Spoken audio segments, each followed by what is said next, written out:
안녕하세요. 오늘도 사연살롱을 찾아주셔서 감사합니다. 얼마 전까지 저는 제주도에서 펜션을 운영하며 살았어요. 남편이 퇴직 후 노후 대책으로 마련했던 펜션이었죠. 자식이 없던 저희 부부로서는 다른 무엇보다 노후에 대한 걱정이 컸는데 그 대안으로 선택한 거였어요. 제주도에서 멋진 풍경도 즐기고 좋은 공기 마시며 돈 걱정 없이 살아보자는 게 남편의 야심찬 계획이었거든요. 공기업에 다니는 남편은 당장 퇴직을 할 생각은 없었어요.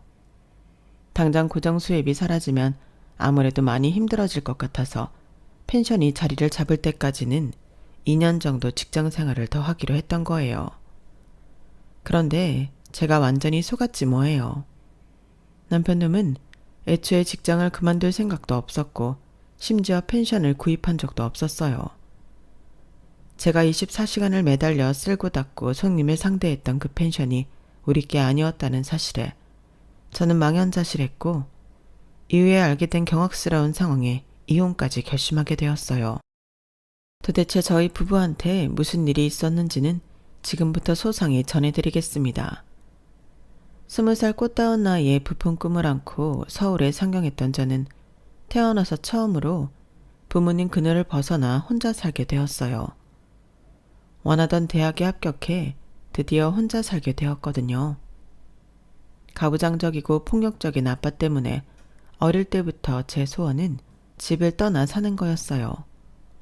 엄마 혼자 집에 두고 오는 게 미안하기는 했지만 그건 엄마의 선택이기도 했어요.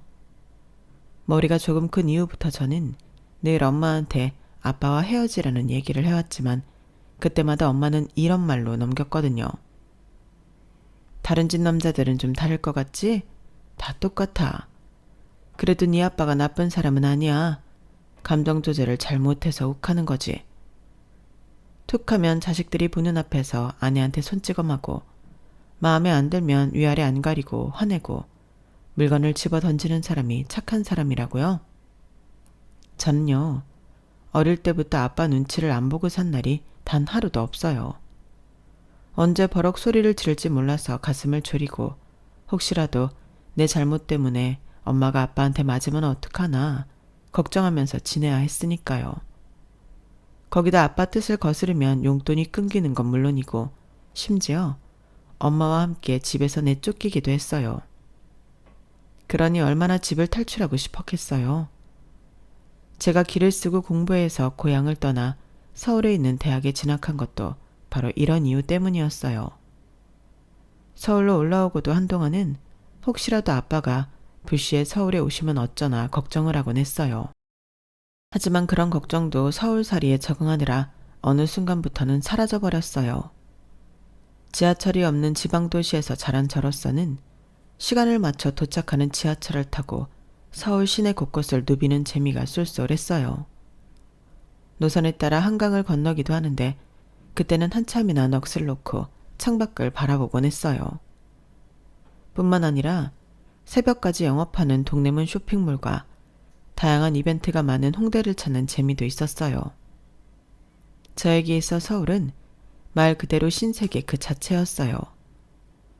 거기다 난생 처음 소개팅도 하고 남자친구도 사귀게 되자 시간이 정말 후딱 지나가 버렸어요.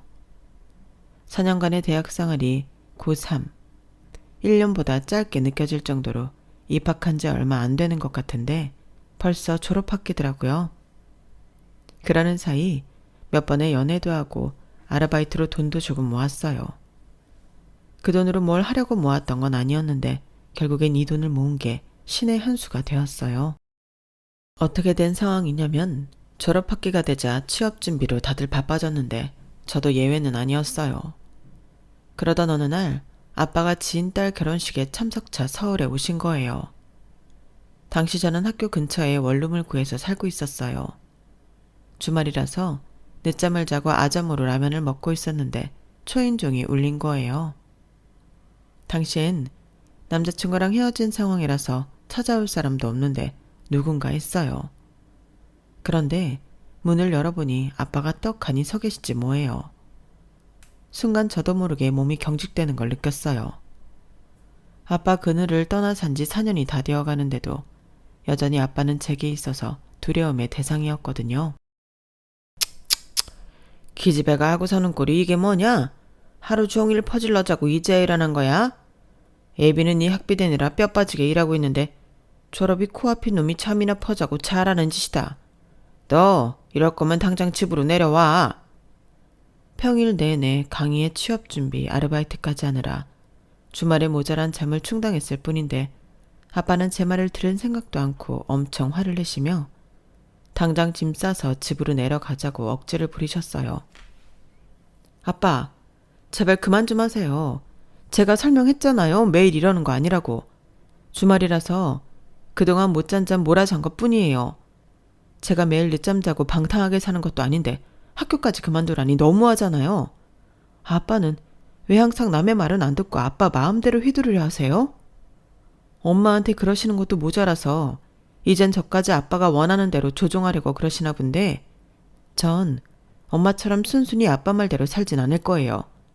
제 인생은 제가 알아서 살 거라고요. 20년 넘게 꾹꾹 참고만 살았던 저는 그날 그간의 울분을 한꺼번에 터뜨려 버렸어요.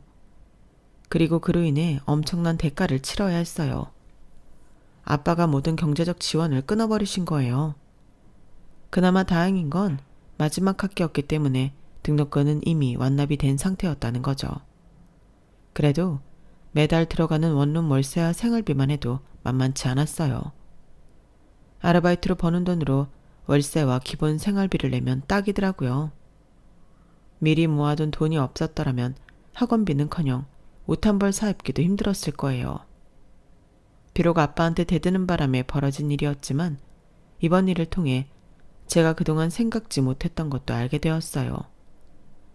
내가 그동안 고생 않고 학교 생활을 즐길 수 있었던 건 아빠의 지원 덕분이었다는 것과 그게 금액적으로도 적지 않았다는 것이었어요. 그 점에 대해서는 아빠한테 미안한 마음이 들더라고요. 그렇게 한 달이 지나고 두 번째 달도 반쯤 지난 어느 날이었어요. 엄마가 전화를 하셨더라고요. 정은아, 너 졸업하고 다시 여기로 내려올 생각 없니? 아빠가 몸이 많이 안 좋으셔. 여기 병원에서 검사를 해봤는데 상태가 많이 안 좋아.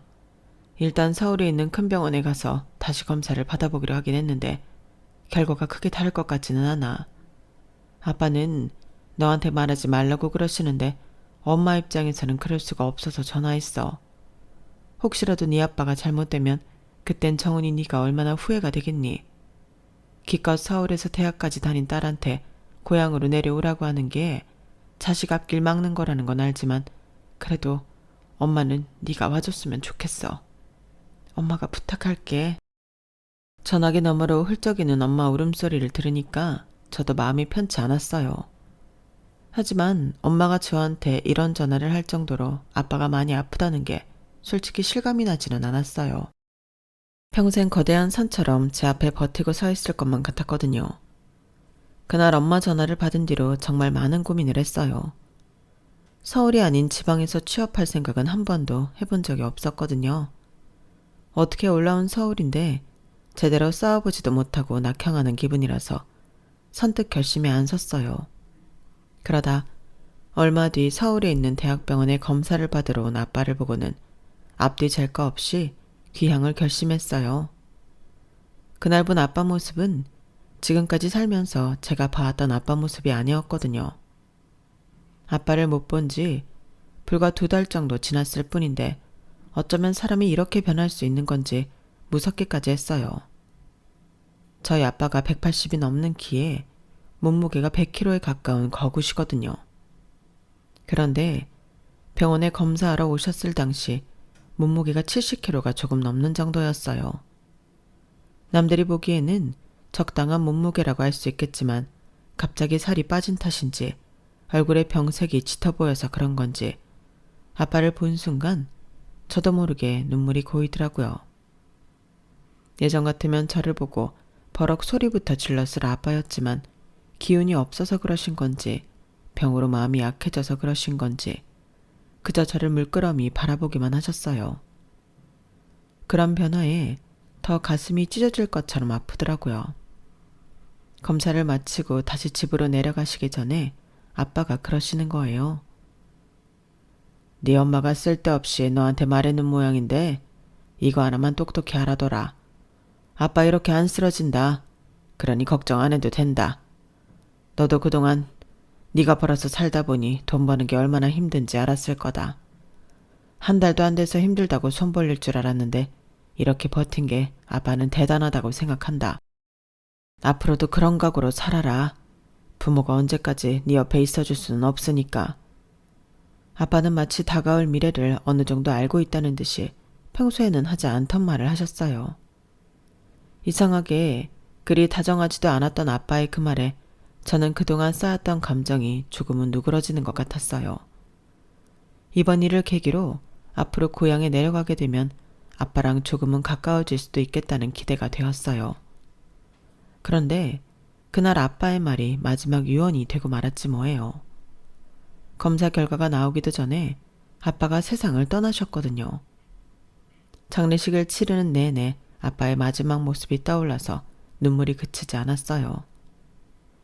이제야 겨우 아빠를 마주볼 자신이 생겼는데 시도도 해보기 전에 영영 이별을 하게 되니 너무 억울하고 야속하기도 했거든요.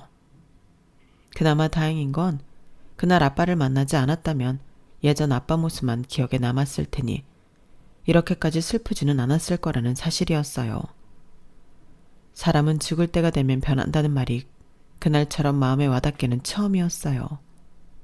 아빠가 돌아가시는 바람에 고향으로 내려가 취직 자리를 알아보려던 제 계획은 전면 수정이 됐어요. 제가 고향으로 내려가는 대신 엄마가 서울로 올라오게 되었거든요.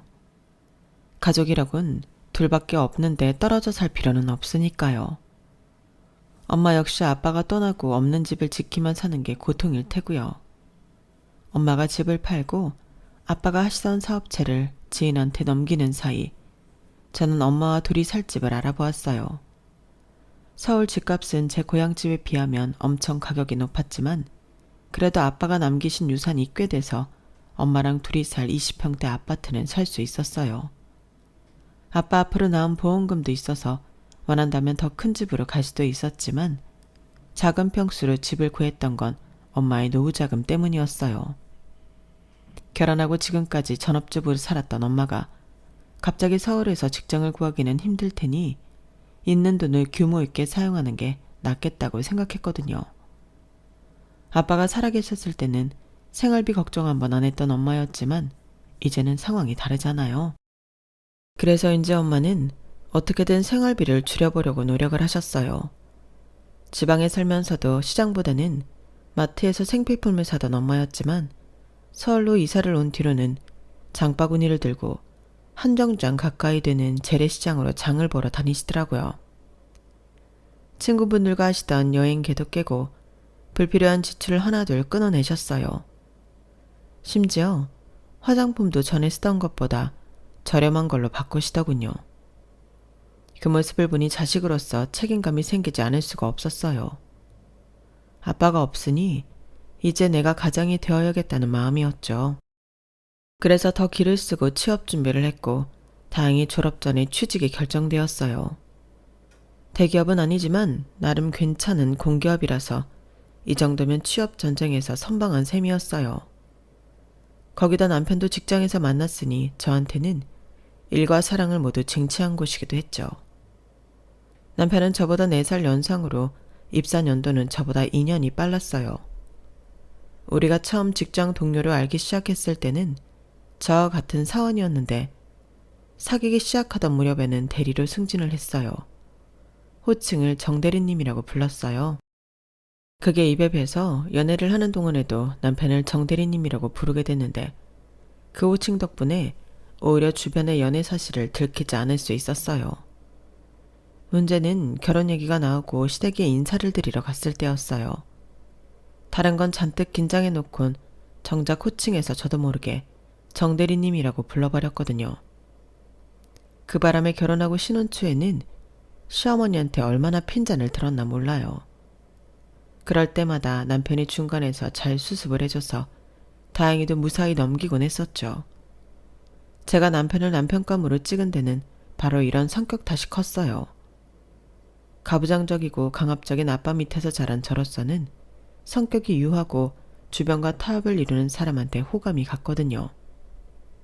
이성을 만날 때마다 아빠랑 조금이라도 비슷한 부분이 보이면 저도 모르게 위축되고 상대에 대한 거부감이 생기곤 했어요. 특히 사소한 일에 화를 내고 버럭 소리까지 지르면 심장이 미친 듯이 뛰기 시작했죠. 그러다 보니 이성을 만날 때 제일 먼저 보게 되는 게 얼마나 우리 아빠랑 안 닮았나 하는 거였어요.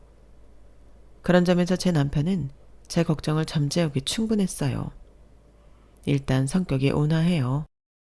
화도 잘 안 내고 독불장군처럼 자기 주장이 강하지도 않았어요. 일을 처리할 때 독선적으로 자기 뜻대로 밀고 나가기보다는 옆 사람과 상의도 많이 하고 무엇보다 상대를 설득하는 데 공을 많이 들여요. 어떤 상황에서든 좌냐우냐 가르기보다는 중도 노선을 타려고 노력하는 편이고요. 때로는 이런 뜨뜨미지근한 성격 때문에 주위의 비난을 받기도 하지만 오히려 저는 남편의 이런 점이 좋았어요. 식당에 가서 메뉴 좀 못 고르면 어때요? 줏대가 좀 없으면 어때요? 이런 건 살면서 제가 옆에서 보완하면 되는 것들인걸요. 그런데 저희 엄마 눈에는 그렇게 좋아 보이지만은 않았던가 봐요. 결혼한다고 집에 인사를 드리러 데리고 갔을 때부터 반응이 좀 그랬거든요. 이유는 사람이 속을 모르겠다는 거였어요. 차라리 네 아빠처럼 들이받아도 솔직한 성격이 낫지 저렇게 구렁이 살만 먹은 것처럼 속을 알기 힘든 사람은 좀 그렇다. 남자가 박력도 없고 이래도 흥 저래도 흥 이래서야 한 가정을 끌고 나갈 수 있겠니? 결혼 문제만 해도 그래. 너만 혼자 결혼하겠다고 난리지 남자 쪽은 뒷짐지고 먼 산 구경하듯 하잖니. 저런 성격들이 일 터지면 자기는 아무것도 안 하겠다고 발 빼는 것부터 한다고. 넌 이런 남자랑 꼭 결혼을 해야겠니? 한창 눈에 콩깍지가 씌인 상황에 엄마의 이런 말은 귀에 박히지도 않았어요. 그저 제 결혼을 반대하는 것만 똑똑히 알 수 있었죠. 저희 엄마의 이런 반대에 저는 속이 상할 대로 상했는데 오히려 남편은 속 편한 사람처럼 그러더라고요. 사람마다 취향이 있는 건데 장모님이 나를 못마땅해 하실 수도 있지 뭐. 우리가 잘 사는 모습 보여드리면 장모님도 그때 마음이 움직이실 거야. 너무 걱정하지 마. 걱정한다고 안 될 일이 되고 될 일이 안 되는 것도 아닌데. 그래도 너무하잖아. 솔직히 아빠 같은 사람을 골랐던 엄마한테 이런 소리를 들으니까 더 화가 난다고. 엄마는 자기에 대해 잘 알지도 못하면서 그래. 에이, 속상해하지 마. 사람마다 취향이 다른 건데 뭐. 남편은 속상한 마음에 투덜대는 저를 어르고 달래주었어요. 엄마한테 많이 서운했던 저는 결혼 준비를 하는 내내 엄마한테 연락도 않고 제 힘으로 혼수를 장만했어요. 모르는 건 인터넷에서 찾기도 하고 기혼자인 지인들한테 물어가며 준비를 했죠. 엄마가 수시로 제 방문을 열고 들어와 도움을 주시려고 했지만 그럴 때마다 매몰차게 거절을 했어요. 됐어, 내일이야. 내가 할 테니까 엄마는 신경 꺼. 얘는 내가 네 엄마인데 자식 혼사에 어떻게 두 손을 놓고 있을 수가 있어. 내가 정서방 반대했다고 이러는 모양인데 엄마가 돼서는 그 정도 말도 못하니? 난 그저 너만큼은 좋은 사람 만나 나처럼 고생하지 않고 살길 바라서 한 소리야. 내 딸이니까. 엄마는 결혼 전에 어떻게든 저와 마음의 앙금을 풀려고 노력하셨지만 저는 받아들이지 않았어요. 그러고 보면 제 성격이 그토록 제가 싫어했던 아빠를 그대로 닮은 것 같다는 생각이 드네요. 머릿속으로 결정을 해놓으면 주변의 말을 차단하고 듣지 않으려는 성격 말이에요. 결국 엄마와 화해도 하지 않은 상태로 저는 결혼을 했고 한동안은 엄마와 소원하게 지냈어요. 그런데 사람이 참 간사한 게 내가 힘들어지니까 제일 먼저 엄마한테 손을 내밀게 되더라고요. 결혼을 하고 2년이 지나도록 애소식이 없자 조금씩 시댁에서 압박이 들어왔어요. 애가 안 생기는 게 마치 제 탓인 것처럼 몰아세웠는데 속상해서 어디다 하소연이라도 하고 싶더라고요. 그래서 엄마한테 전화했더니 웃기는 사람이네. 애는 뭐 여자 혼자 갖는다니? 그리고 아직 결혼한 지 2년밖에 안 됐는데 왜 그렇게 사람을 달달 볶아? 내 말이 누가 보면 내가 애 못 가진 지 10수년은 된 사람인 줄 알겠다니까? 너무 애 안 생긴다고 신경 쓰고 그러지 마. 마음이 편해야 자연적으로 애도 들어서고 그러는 거니까. 그나저나 정서방은 잘 지내고? 그이야 뭐 잘 지내지. 엄마 미안해.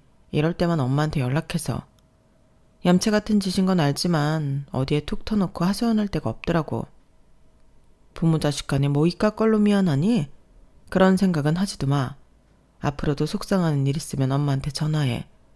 다른 사람도 아니고 내 딸 고민도 못 들어주겠니? 네가 정 애 문제로 걱정되면 잘 아는 한약방에 연락해 약 지어줄 테니까 필요하면 언제든 말하고. 알았지? 엄마랑 통화를 한 뒤에야 어느 정도 마음의 안정을 찾았던 저는 얼마 뒤 걸려온 시어머니 전화에 또다시 스트레스를 받게 되었어요. 야, 너는 통애는 안 가질 생각이니? 혹시 몸에 이상이 있는 건 아니고? 다른 집들은 애가 안 생기면 친정부모가 나서서 한약도 지어 먹이고 사방팔방으로 임신에 좋다는 걸 찾아다 먹인다는데 너희 친정에서는 안 그러니? 난 우리 큰딸이 처대 가졌을 때 입덧이 심해서 밥을 통 못 먹길래 전국 팔도 다 뒤지고 다녔다. 적어도 부모라면 그 정도 정성은 있어야지. 자식 결혼식 때도 내내 뚱한 표정으로 있더니만 혹시 이 결혼이 마음에 안 들어서 여짓 그러시는 건 아니지? 아니에요. 엄마가 해주신다는 걸 제가 싫다고 한 것뿐이에요. 그리고 결혼한 지 2년밖에 안 됐잖아요. 병원에서도 아직은 그렇게 걱정할 단계는 아니라고 그랬어요. 그이도 저도 딱히 몸에 이상이 있는 것도 아니니까 기다려 보라고요. 다 때가 되면 애도 생기고 하겠죠. 아이고 속 편한 소리 하고 있다. 엄마는 뭐 아무나 되는 줄 아니? 박복한 여자들은 금은보화를 써도 못 갖는 게 자식인 거야. 당사자인 네가 이렇게 천하태평이니 내가 더 무슨 말을 하겠니? 아휴. 그렇게 시작된 어머님의 손주 타령은 해가 갈수록 거세졌고 그렇게 4년이 지나가자 급기야 제 손을 잡고 불임 클리닉까지 가셨어요. 어머님의 닭달에 시험관 시술도 수차례 받고 애가 들어선다는 한약도 수없이 먹었지만 이상하게 아이는 생기지 않았어요. 남편도 저도 몸에는 이상이 없다는데 왜 이렇게 임신이 안 되는 건지 정말 미치고 팔딱 뛰겠더라고요. 어느 순간부터 제 인생의 최대 고민은 아이 문제가 되었고 남편과 그 문제로 다투는 날이 늘어갔어요. 어떻게든 애를 가지려고 노력하는 저와는 달리 남편은 너무 천하태평이었거든요. 당신 오늘이 무슨 날인지 알아? 내가 지난주부터 말했잖아. 무슨 일이 있어도 오늘은 술 먹지 말고 일찍 들어오라고. 그런데 지금이 몇 시야? 난 애 문제로 어머님한테 그렇게 시달림을 받고 있는데 어쩌면 당신은 남의 집 일 보듯 나 몰라라고 있는 거냐고. 에이, 안 생기는 애가 이런다고 생기겠어? 자식 문제는 하늘에 맡겨야지. 당신도 너무 초조해하지 마. 애도 생길 때가 되면 생기겠지. 결혼 전에 제가 마음에 들어했던 남편의 성격이 이런 상황에 내 복장을 터지게 할 줄 누가 알았겠어요. 왜? 우스갯소리로 아내가 샤워하는 소리가 들리면 남편들은 잠자는 척을 한다고 하잖아요. 제 남편이 딱 그랬어요. 기껏 배란 일에 맞춰서 뭔가 해보려고 하면 귀신같이 알고는 초저녁부터 잠들어 버리기 일쑤였어요. 아니면 약속도 없던 사람이 누구랑 마셨는지 술을 진탕 마시고 새벽녘이 돼서야 집에 오고 말이죠. 그렇게 1년 2년이 지나는 사이 우리 부부 사이는 복구가 안 될 정도로 악화되었고 한 집에 사는 동거인 그 이상도 이하도 아닌 관계로 지내게 되었어요. 방도 따로 쓸 정도였으니까요. 결혼하고 얼마 안 돼서 남편이 부서를 옮겼기 때문에 직장에 출근해서도 얼굴 보기 힘든 상태라 말만 부부지 정작 얼굴 마주하고 있는 시간은 그리 길지 않았어요. 이런 상태라면 언제 이혼을 해도 이상하지 않을 정도였어요. 그렇다 보니 결혼기념일도 거의 그냥 넘기기 일쑤였고요. 그런데 결혼 7주년 기념일을 앞두고 남편이 결혼기념일 날 외식을 하자고 그러더라고요. 예상치 못한 제안이었지만 그래도 잊지 않고 기념일을 챙겨주는 남편한테 고마웠어요. 그래서 그날만큼은 옷도 좀 차려입고 화장에도 신경을 썼어요. 남편이 예약한 레스토랑은 분위기도 좋고 음식도 훌륭했어요. 마치 연애하던 그때로 돌아간 기분이 살짝 들 정도로 마음이 들뜨더라고요. 식사를 마치자 남편이 그러는 거예요. 여보, 우리 연애할 때 종종 제주도로 여행 갔었잖아. 그때 당신이 바닷가에 펜션 하나 짓고 살면 좋겠다고 했던 거 기억나? 기억나지? 그런데 갑자기 그 얘기는 왜? 남편은 잠시 뜸을 들이더니 어렵게 입을 뗐어요. 실은 아는 형님이 제주도에서 펜션을 하시는데 형수님이 암에 걸려서 펜션을 정리하실 생각인가 봐. 아무래도 형수님 모시고 병원에 다니려면 서울이 편하니까. 그래서 말인데 그 펜션 우리가 인수하면 어떨까? 당장 인수받겠다는 건 아니고 형님 말이 일단 얼마간 운영을 해보다가 자신이 서면 그때 인수하라고 그러시더라고. 내 생각엔 이렇게 좋은 기회는 없을 것 같아. 당장 큰돈 투자해서 인수하라는 게 아니라 해보고 할만하면 인수하라는 거니까. 당신도 알다시피 우리가 그동안 좀 그랬잖아. 애 문제로 스트레스도 받고 그러다 보니까 대화도 많이 줄었고 다 잊고 제주도에 내려가서 좋은 풍경 보고 맛있는 것도 먹으면서 살다 보면 예전처럼 관계를 회복할 수 있지 않을까 생각하는데 당신 생각은 어때? 남편의 뜻밖의 제안에 살짝 당혹스러웠어요. 저도 제주도는 좋아하지만 그렇다고 멀쩡한 직장도 그만두고 막연히 제주 생활에 대한 로망만 가지고 일을 저지를 수는 없으니까요. 하지만 남편 말대로 꽤 좋은 조건이기는 했어요. 제 마음이 흔들리는 걸 느꼈는지 남편이 쐐기를 박더라고요. 정 걱정되면 일단 당신만 퇴사를 하고 나는 회사 생활을 더 해볼게. 아무래도 펜션 운영이 자리를 잡을 때까지는 고정 수입도 필요하니까. 둘 다 퇴사를 하고 달려드는 게 아니라고 하니까 더 솔깃하더라고요. 어느 정도 재정적인 문제에 대한 걱정을 덜 수 있으니까요. 그래서 한번 해보자 싶었어요. 어차피 당시 다니던 직장을 평생 직장이라고 생각하지는 않았거든요. 공기업이 안정감은 있는데 솔직히 고인물이 되어가는 기분이 드는 건 어쩔 수 없었어요. 일에 대한 성취감이 일반 회사들에 비해 떨어지는 것도 사실이었고요. 그래서 언젠가 다른 곳으로 이직을 해야 하지 않을까 생각만 하고 있었는데 그런 의미에서 펜션 운영은 나쁘지 않을 것 같았어요. 그래서 회사에 사표를 내고 당장 쓸 짐을 챙겨 제주도로 내려갔어요. 이동은 남편이 연차와 주말을 이용해 차에 짐을 싣고 배편으로 제주도까지 데려다 주었어요. 사전 답사차 미리 내려왔을 때 이미 받아서 크게 걱정한 거는 없었어요.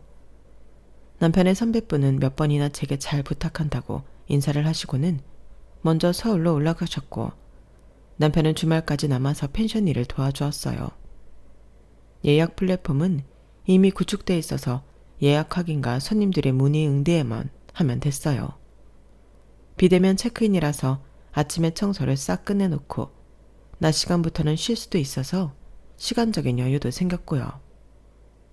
혼자서 5개나 되는 방을 관리하는 게 힘들 줄 알았는데 하다 보니 요령도 생기고 못할 것도 없다는 생각이 들었어요.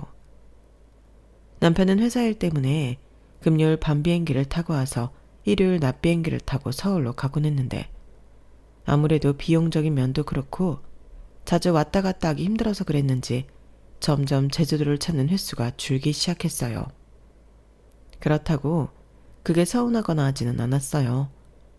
비록 함께 지내는 시간은 줄었어도 전보다 사이가 좋아졌으니까요.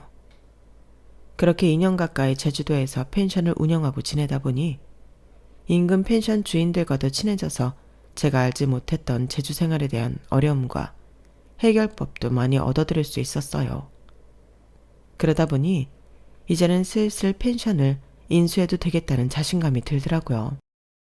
아직까지는 수입이 남편 선배 통장으로 들어오기 때문에 그걸 남편이 전달받아서 공과금 처리도 하고 운영비도 써야 해서 수입 구조가 투명하지 않았는데 펜션 인수하면 그 문제도 해결될 수 있었거든요.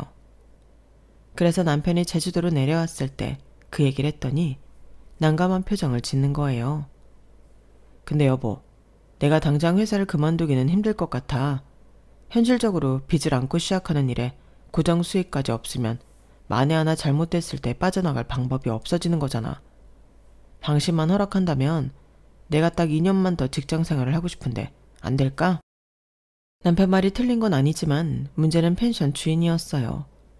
제가 주인이라도 하루빨리 펜션을 정리하고 홀가분해지고 싶을 것 같거든요. 어떻게 보면 1년 가까이 우리 편의를 봐준 셈인데 그걸 2년이나 더 봐달라고 하는 건 너무 심하잖아요. 그런 문제라면 걱정 안 해도 돼. 형님이 당장 돈이 필요한 사람도 아니고 지금은 형수님 간병하느라 신경 쓸 겨를이 없으시거든.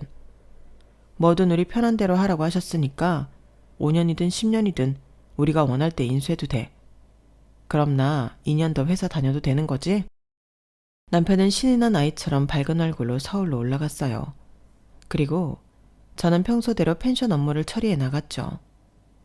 그런데 생각지도 않은 손님이 찾아온 거예요. 비대면 체크인임에도 불구하고 굳이 저를 만나서 체크인을 하겠다는 손님이 있어서 정원에 앉아 손님을 기다리고 있었어요. 그런데 저를 본 손님이 고개를 갸웃거리면서 아르바이트생이냐고 묻지 뭐예요. 그래서 제가 펜션 주인이라고 말씀드렸더니 황당한 표정으로 이러시는 거예요. 우리한테 인수받겠다고 했던 분은 아닌 것 같은데 실례지만 누구세요? 네? 그게 무슨 말씀이세요? 알고 보니 이 손님은 불과 1년 전까지 이 펜션을 운영해왔던 진짜 주인이었더라고요. 젊은 부부한테 펜션을 넘기기로 하고 1년 동안 세계 여행을 하고 돌아오셨는데 깜짝 이벤트로 직접 숙소에 예약을 하고 펜션을 찾아주신 거더라고요. 그러니까 남편이 말했던 아는 형님이 바로 이분들이었던 거예요. 정확히는 아는 형님이 아니라 생판 모르는 남이었지만요. 남편이 제게 말했던 대로 이분들은 새로 펜션을 인수하겠다고 나선 사람들한테 1년간 임시로 펜션을 맡긴 상태였어요. 한마디로 제가 알고 있던 상황이 다 거짓이었던 거예요. 제 남편이 거짓말을 한 건지 아니면 선배라는 사람이 우리 부부를 속인 건지는 알 수 없었지만요. 그런데 이어진 상황을 보고는 나를 속인 인간이 누군지 똑똑히 알 수 있었어요. 이 사진 좀 보세요. 우리가 펜션 맡기고 떠나던 날 이 마당에서 찍은 사진이에요. 이쪽이 새로 펜션을 인수하기로 한 부부고요. 순간 머리를 망치로 때려 맞은 것처럼 딩 했어요. 사진 속에는 내 앞에 중년 부부와 더불어 제 남편과 저랑 같은 부서였던 여직원이 나란히 서 있었거든요. 젊은 사람들이 어찌나 금실이 좋던지 하도 예뻐서 우리가 가격도 많이 깎아주기로 했다니까요. 부부가 공기업에 다니고 있어서 신원도 확실하고 특히 남편분이 사교성도 좋고 일처리도 확실해서 믿고 펜션을 맡기기로 한 거예요. 매달 수입이 찍히는 것도 그렇고 손님들 후기가 좋은 걸 보니 운영을 잘하고 있는 것 같아서 3개월 차부터는 월급도 올려줬는데 아니 어떻게 사람을 이렇게 감쪽같이 속일 수가 있어요? 그런데 그쪽은 정확히 누구인 거예요? 그 말에 온몸에 피가 빠져나가는 기분이었어요. 그러니까 이 인간들이 지금까지 저를 속인 것도 모자라 공짜 일꾼으로 부려먹고 있었다는 얘기였으니까요. 그 자리에서 휘청거리는 저를 보자 중년 부부는 설을 부촉해 안채로 데려다 주었어요. 그리고 저를 통해 이 남자의 본보인이 저고 이 옆에 여자는 직장 동료라는 얘기를 듣고는 저보다도 더 놀라시더라고요. 세상에, 그러면 우리가 불륜 커플한테 펜션을 맡긴 거란 소리예요? 아니 어떻게 인간들이 그럴 수가 있대? 멀쩡한 부인을 두고는 직장 동료랑 바람을 피우는 것도 모자라 속여서 일까지 부려먹어? 거기다 그쪽은 지금까지 우리가 보낸 월급도 못 받았다는 거죠. 아이고, 어쩜 이런 쓰레기 같은 것들이 다 있냐? 내가 내일 모레면 환갑인데 이런 경우는 난생 처음이에요. 우리가 말 않고 몰래 와봤으니 망정이지 연락하고 왔더라면 이 인간들이 또 어떻게 속였을지 모르리잖아. 안 그래도 얼마 전에 연락을 해서는 당장 인수하기는 힘들 것 같다고 고용인으로 좀 더 일해도 되냐고 그러더니 이런 짓거리를 하느라 그런 거였네. 그래서 뭐라고 하셨어요? 우리와 그래주면 더 좋다고 그랬죠. 사실 1년 여행 다니며 쉬다 보니까 다시 일하기 싫어지더라고요. 매달 따박따박 돈도 들어오겠다. 신경 쓸 필요도 없으니까 얼마나 좋아. 그런데 세상에 젊은 사람이 어쩌다 그런 인간들한테 속아서 이런 일을 당했대요. 혹시 우리 도움이 필요하면 언제든지 말해요. 우리가 법정에 가서 증언도 해줄 테니까. 그러니 이대로 쓰러지지 말고 이 악물고 싸워요. 전주인 아주머니 말 맞다나 저도 이렇게 물러날 생각은 없었어요. 그래서 엄마 친구분 도움을 받아 실력 있는 이혼 전문 변호사를 선임했어요. 그리고는 바로 남편과 내연녀의 뒷조사에 들어갔죠.